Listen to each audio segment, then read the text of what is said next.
Nëse na kish kërku që me spjegu Ramazanin me 2 fjalë, ato 2 fjalë ishin konë kështu. Ramazani është rindërtimi i ndërgjegjes, i brendësisë, dhe e dyta rikthimi busullës. Agjerimi është reflektim mbi ndërgjegjen tonë dhe natën falemi. Namazit të ravis, na i thojnë namaz të ravis, por është namazi natës. Namazit të ravis, namazi natës.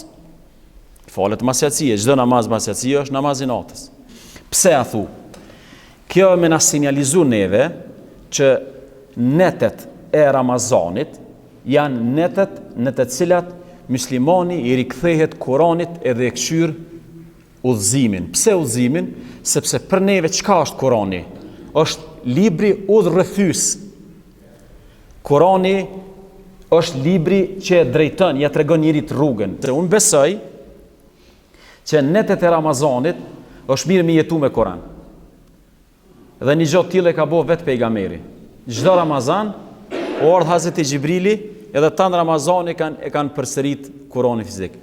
Për mendimin tim, netet e Ramazanit janë netet e Kur'anit. Ditët e Ramazanit janë ditët e agjerimit. Agjerimi provon me sforcu vullnetin, e Kurani provon me kthjell mendjen ose për tri çështjen e rrugës edhe hidajetit. Për me vërtetu që shpjegimin tem, që ne çysh përfundon surja Al-Fatiha që kena me knut 30 ditë këtu non stop. Ka 40 e diçka herë. Çysh përfundon surja Al-Fatiha? O zona në rrugën e drejtë, se ti lyp udhëzim, o zona në rrugën e drejtë. Në rrugën e atyre që ti ke begatu, jo në rrugën e atyre që kanë meritu hidhrimin tanë, edhe as në rrugën e atyre që kanë huq rrugën, e kanë deviju rrugën.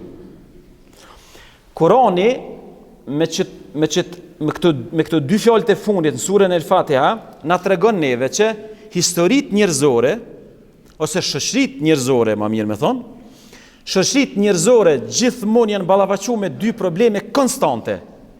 Ja u kon problemi i ndërgjegjes, ja u kon problemi i hidajetit, i rrugës, i udhëzimit. Për mos m'ja u ço kryt veç 2 gjona na kena mi bon Ramazan. Ditën me ngjinu, natën me lezu Kur'an. Me ngjënim e pastrojna brendësin, me Kur'an e kthjellim kryt edhe e gjojna rrugën.